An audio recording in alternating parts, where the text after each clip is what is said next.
Hola, hoy es 7 de noviembre de 2025. Y bueno, vamos a darle una mirada profunda a las publicaciones oficiales más recientes de Paraguay. Así es. Tenemos sobre la mesa las gacetas número 262, 263 y 264, todas fresquitas del día de ayer, 6 de noviembre. Exacto. Y como siempre, un contenido bien variado, ¿no? Sí, totalmente. Hay de todo un poco. Leyes nuevas que tocan temas desde tierras y telecomunicaciones hasta sueldos públicos.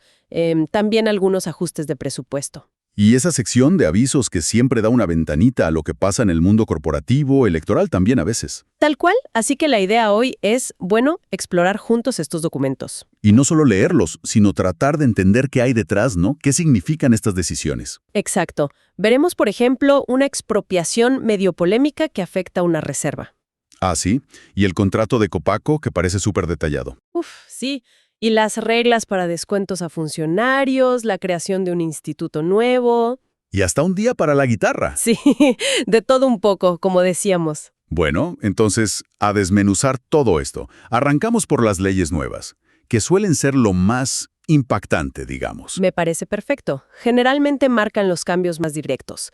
Están sobre todo en las gacetas 262 y 264. Dale. La primera que salta a la vista es la ley número 7579. Habla de una expropiación en Villa Jais. Correcto. Esta ley hace dos cosas principales. Primero, declara de utilidad pública y ordena la expropiación, o sea, la compra forzosa por el Estado, Ajá. de unos inmuebles en Villa Jais, en el departamento Presidente Hayes. Uno es para el Ministerio de Obras Públicas, el MOP, El de matrícula P01486. ese mismo, y otros dos con números de finca 19.819 y 19.922 son para el Ministerio del Interior, para la Policía Nacional. Entendido. Terrenos para el Estado, para infraestructura. Pero leí algo más sobre esa matrícula P01146. Tenía algo especial, ¿no? Ahí está el punto. El punto más llamativo, diría yo. La misma ley, en su artículo segundo, desafecta esa matrícula, Desafecta, ¿qué significa eso? que le quita la condición de área silvestre protegida. Ese terreno había sido declarado Reserva Natural Sagrado Corazón de Jesús por otra ley, la 661 del año 2020. Ah, o sea que esta ley nueva... Exacto. Esta ley nueva, la 7579, directamente deroga la ley anterior del 2020 que la protegía. Mira vos, qué fuerte. O sea, una ley posterior que simplemente borra una protección ambiental establecida hace relativamente poco. Tal cual. Es impactante, sí. No es algo que se vea todos los días, derogar así una ley de protección ambiental reciente. ¿Y qué implica esto en la práctica? Más allá del debate que seguro genera. Implica que ese terreno pierde su estatus legal de protección. Ya no es reserva. Y bueno, queda habilitado para el uso que le quiere dar el MOP. Claro. Esto obviamente pone sobre la mesa el clásico dilema, ¿no? Desarrollo de infraestructura versus conservación. Y acá, bueno, la decisión fue clara: priorizar la infraestructura. Y la ley también dice algo de la indemnización, ¿verdad? Sí.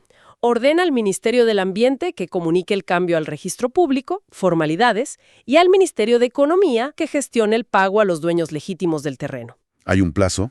Dan 90 días para intentar un acuerdo amistoso. Si no hay acuerdo en ese tiempo, bueno, el tema va a la justicia para que fije el monto. Entendido. Un cambio de uso de suelo bien significativo. Bueno, pasemos a otro tema de infraestructura clave. Ley número 7562, sobre un contrato de concesión. Exacto. Esta aprueba un contrato que es central para las telecomunicaciones, la concesión entre Conatel, el regulador, y Copaco S.A. Copaco, la telefónica estatal. ¿Para qué servicios la concesión? Para los servicios básicos de telecomunicaciones, telefonía fija local, larga distancia nacional e internacional. Lo clásico, digamos. ¿Y por cuánto tiempo? 20 años, contados desde mayo de 2022. Y es renovable. La cobertura es nacional. 20 años es bastante tiempo. Supongo que el contrato tendrá muchos detalles. ¿Qué es lo más relevante? Lo que llama la atención es el nivel de detalle en las obligaciones de Copaco. Aparte de lo esperable, como asegurar continuidad, regularidad, igualdad en el servicio, Sí, lo básico. se le exige mantener el servicio existente, reportar indicadores de calidad, Cumplir un plan de inversión específico, usar tecnología de estándar internacional, Ajá. interconectarse con otras redes, cumplir todos los planes técnicos de Conatel, el de telecomunicaciones, el de frecuencias, el de numeración y, ojo, cumplir las normas antimonopolio. Suena un corsé regulatorio bastante ajustado. ¿Hay metas específicas de expansión o algo así? Sí, y muy concretas. Hay un plan de expansión detallado en el contrato. Nombra 31 centrales telefónicas que Copaco tiene que ampliar. Ah, sí. Por ejemplo. Y abarca desde ciudades grandes, como la central de Ciudad del Este Centro, hasta puntos importantes en el Chaco, como Filadelfia o Loma Plata. O sea, reforzar donde ya hay demanda y también llegar más lejos. Exacto. Y eso se complementa con otra cosa. Una obligación de universalización. Universalización. Llegar a todos lados. A 13 localidades o comunidades indígenas que hoy no lo tienen. Dan ejemplos, como la comunidad indígena Laguna Negra, allá en Belén, o Carreros del Chaco Norte. Eso es interesante. ¿Y hay algo más en esa línea social? Sí, hay compromisos sociales explícitos. Tiene que dar 100 líneas gratuitas a escuelas que elija el MEC y 50 hospitales o unidades de salud familiar que diga el Ministerio de Salud. Gratis total. Con minutos libres dentro de la red de Copaco hasta un límite de 500,000 guaraníes por mes por línea durante los primeros 5 años del contrato. Mira vos, una mezcla de negocio y obligación social bien marcada. ¿Y qué derechos le dan a Copaco a cambio de todo esto? Bueno, los derechos necesarios para operar. Uso preferencial y gratuito del suelo y subsuelo público para instalar sus redes, cables, etc. Ajá. Puede pedir al Estado que expropie terrenos privados o establezca servidumbres si no consigue acuerdo con los dueños. Pero ojo, los costos de eso los paga Copaco. Entendido. Y claro, el derecho a cortar el servicio si no le pagan, aunque le piden que intente mantener activas las llamadas de emergencia si es técnicamente posible. Lógico. ¿Y el espectro radioeléctrico? ¿Le dan frecuencias? Sí, le asignan bandas específicas para dar acceso fijo inalámbrico, pero hay restricciones geográficas cerca de Asunción, Ciudad del Este y Encarnación. ¿Por qué será? Probablemente para evitar interferencias con otros servicios o para reservar ese espectro más valioso para tecnologías móviles u otros operadores. Tiene sentido. Y una pregunta clave. ¿Qué pasa cuando terminan los 20 años? O si el contrato se termina antes por alguna razón. ¿De quién son los fierros? Buena pregunta. Acá hay un punto interesante. La red de telecomunicaciones en general, los cables, la infraestructura, sigue siendo de Copaco al terminar el contrato. Ah, no pasa al Estado. No toda. Copaco puede venderla, alquilarla, negociar, pero, y ese es el pero importante, está obligada a transferir al nuevo operador si es que hay uno. Ajá. Todos los activos que estén directamente vinculados a la prestación del servicio básico de telefonía local. O sea, lo esencial para que el servicio básico siga funcionando. Sí, entiendo. Para garantizar la continuidad del servicio esencial. ¿Y cómo se decide cuánto valen esos activos que se transfieren? Lo tiene que determinar una consultoría internacional independiente. Esa consultora la elige Conatel, pero de una terna que propone la misma Copaco. Un mecanismo interesante. Copaco propone la terna, Conatel elige de ahí. Asegura cierta independencia, pero con un filtro inicial. Exacto. Es un equilibrio buscado, supongo. Bueno, tema complejo el de Copaco. Dejemos las telecomunicaciones y vayamos a algo que afecta directamente al bolsillo de los empleados públicos. La ley número 7564. Correcto. Esta ley viene a poner reglas claras sobre cuánto se puede descontar o embargar de los salarios de los funcionarios. Busca proteger una parte del ingreso. ¿Y cuáles son los puntos clave de esta protección? ¿Qué establece? Primero, define qué cosas no se pueden tocar para nada. Beneficios sociales tipo subsidio familiar, ayuda escolar y el aguinaldo. Esos son intocables. Bien. ¿Y sobre el resto del salario? Fija un límite máximo global. La suma de todos los descuentos voluntarios tipo cuotas de préstamos con cooperativas, asociaciones, mutuales, más los embargos que ordene un juez, ¿Sí? no puede superar el 50% del salario neto, o sea, de lo que queda después de descontar el aporte jubilatorio obligatorio. 50% del neto como tope para todo. Descuentos voluntarios y embargos. Clarísimo. ¿Y si un funcionario tiene varias deudas voluntarias? ¿Hay un orden para aplicar los descuentos hasta ese 50%? Sí, la ley establece un orden de prelación. Primero se descuentan las cuotas sindicales. Segundo, las de asociaciones de funcionarios. Tercero, las de cooperativas. Cuarto, las de mutuales. Ajá. Si después de aplicar todo eso todavía queda margen dentro del 50%, recién ahí se aplican otros descuentos voluntarios, por orden de antigüedad, digamos, de cuando se autorizaron. Entiendo el orden. Ahora, ¿qué pasa si alguien tiene embargos judiciales y además descuentos voluntarios? ¿Quién tiene prioridad si la suma supera el 50%? Los embargos judiciales siempre tienen prioridad. Van primero. Ah, bien. Si la suma de embargos y descuentos voluntarios supera el 50% neto, se aplican los embargos hasta donde alcance ese límite del 50%. Y los descuentos voluntarios que no entren Ujú. quedan suspendidos. Quedan en espera. Exacto, hasta que se pague el embargo o se libere espacio dentro de ese 50%. Eso es importante para los acreedores judiciales. ¿Y cómo funciona la autorización para los descuentos voluntarios? ¿Uno firma y ya está para siempre? No, la autorización tiene que ser por escrito o por un medio electrónico seguro. Tiene que ser bien detallada, monto, cuota, plazo, y es personalísima. ¿Y? Y lo más importante, el funcionario la puede revocar en cualquier momento. ¿Así de fácil? Aunque haya firmado un contrato de préstamo, Así de fácil. con una simple comunicación a recursos humanos de su institución. La ley dice que cualquier cláusula en un contrato que intente impedir esa revocación es nula, no vale. Mira qué poder le da al funcionario. Puede frenar los descuentos voluntarios cuando quiera. Exacto, le da un control importante sobre su salario. ¿Y quién se asegura de que todo esto se cumpla en las instituciones públicas? La responsabilidad principal cae sobre las unidades de recursos humanos y los que liquidan los sueldos. La ley dice que incumplir estas reglas es una falta grave según la Ley de la Función Pública. O sea que puede haber sanciones. Debería. Además, esta ley deroga un artículo específico, el 61, de la Ley de Presupuesto de 2025. Seguramente ese artículo tenía reglas diferentes y esta ley busca unificar y reforzar la protección. Parece una ley importante para la estabilidad financiera de los empleados públicos, sí. Bueno, cambiando a un tono más cultural, si querés, tenemos la ley número 7583. Sí, esta es más simbólica, pero tiene su peso cultural. Declara el 5 de mayo como el Día Nacional de la Guitarra y del Guitarrista Paraguayo. Qué bueno. ¿Y por qué el 5 de mayo? ¿Tiene alguna razón esa fecha? Sí, la misma ley lo explica. Es el día del nacimiento de Agustín Pío Barrios, Mangoré.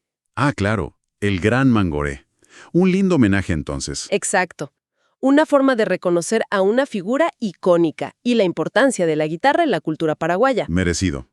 Y para cerrar este bloque de leyes nuevas, en la Gaceta 264 aparece la ley número 7587 que crea una institución educativa. Así es, se crea el Instituto Superior de la Academia Legislativa. Le van a decir ISAL. Un instituto superior. Del Congreso. Exactamente. Depende del Poder Legislativo, vinculado al Senado y a los programas de la Academia Legislativa que ya existen en el Congreso. Suena interesante. ¿Y qué va a hacer este ISAL? ¿Cuál es su objetivo? La idea es que ofrezca carreras de pregrado y posgrado. Carreras relacionadas con la tarea legislativa, ¿no? Ciencias sociales, humanidades, gestión parlamentaria, técnica legislativa, cosas así. Ajá. Va a funcionar dentro del marco de la Ley de Educación Superior, bajo la supervisión de la ANEAS, la Agencia de Acreditación, y va a poder expedir títulos oficiales. O sea, ¿una especie de universidad del Congreso? Algo así, sí. Parece una apuesta a profesionalizar más la función legislativa y a formar gente especializada en esos temas. Podría ser interesante a futuro para mejorar la calidad del trabajo legislativo, ¿no? Podría ser, sí. Es una inversión en capital humano para el propio Congreso. Bueno, creo que con esto cubrimos las leyes más destacadas. Fueron varias y con temas importantes. Sí, un paquete legislativo movido. Ahora, si te parece, podemos pasar a otro clásico de las gacetas, las modificaciones presupuestarias. Están en la Gaceta 262. Dale. ¿Qué entidades tuvieron ajustes en sus presupuestos de 2025? Son 3 leyes distintas, la 7573, 7578 y 7582. Afectan al Ente Regulador de Servicios Sanitarios, el ERSAN, Ajá. al Instituto Paraguayo de Artesanía, el IPA, y al Ministerio del Ambiente, el MALES. ¿Son cambios grandes de plata o más bien ajustes técnicos? Por lo que se ven las leyes, son más bien ajustes técnicos. Hablan de transferencias de créditos, o sea, mover plata de una partida a otra dentro de la misma entidad. Lo normal en la gestión. Exacto. Y también modificaciones en el anexo de personal. Eso puede significar cambios en cargos, quizá algún ajuste salarial puntual, crear o suprimir puestos. Pero no grandes reasignaciones de fondos. No parece. Las leyes no detallan montos. Eso está en los anexos. Lo que sí repiten todas es la cláusula de responsabilidad de las autoridades, que tienen que usar bien la plata y cumplir la ley de administración financiera. Son como ajustes de la maquinaria interna del Estado. Entendido. La burocracia aceitando sus engranajes financieros. Bueno, ahora sí, si miramos la Gaceta 263, cambiamos totalmente de registro. Entramos a los avisos y anuncios públicos. Exacto. Y esta sección siempre es un mosaico interesante. Vemos de todo, desde cosas académicas hasta mucha actividad del sector privado. Por ejemplo, ¿Qué encontraste ahí? bueno, por un lado, una convocatoria a elecciones en la Universidad Nacional de Canindeyú, la UNICAN. Elecciones universitarias. ¿Para qué cargo? Para elegir decano o decano de la Facultad de Ciencias de la Salud. Es en la sede de Saltos del Guairá. La elección está fijada para el 22 de noviembre de este año 2025. Ajá. Y publican todo el cronograma electoral detallado, paso a paso, parte de la formalidad del proceso democrático universitario. Claro, la vida interna de las universidades. Mencionaste actividad corporativa. ¿Qué tipo de actividad? Hay una cantidad notable, de verdad, de avisos de convocatorias a asambleas de accionistas de sociedades anónimas. Muchas empresas llamando a sus dueños a reunirse. Asambleas ordinarias y extraordinarias. De las dos. Y mirar para qué convocan te da una pista de lo que está pasando en esas empresas. Refresquemos rápido la diferencia. La ordinaria es la anual, ¿no? Exacto. La asamblea ordinaria es la que se hace sí o sí una vez al año. Generalmente es para aprobar los papeles del año anterior. El balance, muchas están aprobando el balance cerrado a diciembre de 2024. El informe de los directores, el del síndico. Lo administrativo, digamos. Eso. Y también para elegir directores y síndicos, si se les vence el mandato, fijar cuánto van a cobrar y decidir qué hacer con las ganancias, si es que hubo, si se reparten dividendos, si se reinvierten. ¿Y viste ejemplos de estas en la Gaceta? Sí, varias. Holding Genesis S.A., HDM Ingeniería S.A., Servicios Navales S.A., SOSCA, Supermercado Campo 9 S.A., hasta la Asociación de Casas de Bolsa del Paraguay convoca a su ordinaria. La rutina anual de muchas empresas. Entendido. ¿Y las extraordinarias? Esas son para temas más puntuales, ¿verdad? Justamente. Las asambleas extraordinarias se convocan cuando hay que decidir sobre temas que salen de la gestión común, cosas más estratégicas o que implican cambios grandes. ¿Cómo qué? Por ejemplo, modificar los estatutos de la sociedad, decidir un aumento importante del capital social, aprobar la venta de un inmueble o un activo muy relevante para la empresa, o incluso decidir si la empresa se disuelve y se liquida. Son decisiones de fondo. Y también hay ejemplos de estas en la Gaceta 263. Sí, varios. Y vienen variados. Por ejemplo, Indufar CI CA convoca para aprobar la venta de inmuebles. Aunque acá hay un detalle curioso. La fecha de la asamblea que figura en el aviso es anterior a la fecha de publicación de la Gaceta. ¡Qué raro! ¿Un error o publicaron tarde el aviso? Podría ser cualquiera de las dos cosas. Después, Luxacril S.A. y otra llamada 1397 S.A. convocan para modificar sus estatutos. LIA S.A. convoca para tratar su disolución y liquidación. Disolución. Vaya. Sí, y varias otras como C5 S.A., Exchange S.A., una casa de cambios, y Superfoods Paraguay S.A. convocan para aumentar el capital social. O sea, cambios de reglas internas, búsqueda de más capital, venta de activos, hasta cierres. Se ve bastante movimiento estratégico en el sector privado, ¿no? Sin duda, refleja que las empresas se están adaptando, buscando fondos, cambiando su estructura, tomando decisiones importantes. Y hay un detalle que se repite en casi todos los avisos de asamblea, ¿no? Lo de depositar las acciones. Y pasión, normalmente 3 días hábiles antes de la asamblea. ¿Para qué es eso? Para poder participar y votar. Es la forma que tiene la empresa de verificar quiénes son los accionistas con derecho a estar presentes y cuántos votos representa cada uno, para calcular el quórum y las mayorías, un procedimiento estándar. Entendido. Bueno, hicimos un recorrido bastante completo, creo. Empezamos con esa redefinición del uso de tierra protegida. Sí, la expropiación en Villa Jais. Ujú. Pasamos por el súper detallado contrato de Copaco, las nuevas reglas para los sueldos públicos, El Día de la Guitarra, la creación del ISAL. ujú, los ajustes en presupuestos de algunas entidades y terminamos con esta mirada a la vida interna de las empresas a través de sus asambleas. Sí, un panorama muy variado, como decíamos al principio. ¿Qué impresión general te deja todo esto? ¿Qué foto nos muestra?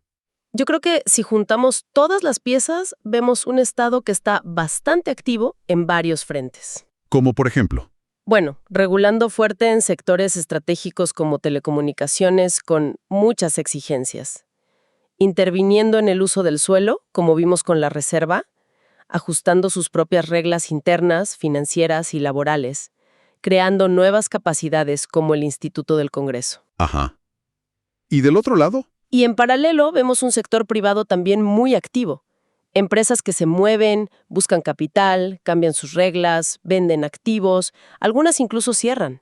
Se están adaptando, tomando decisiones. Es como una instantánea de la interacción, ¿no? El Estado actuando y las empresas reaccionando o moviéndose por su cuenta. Exactamente. Es una foto del momento que te muestra esa dinámica entre lo público y lo privado.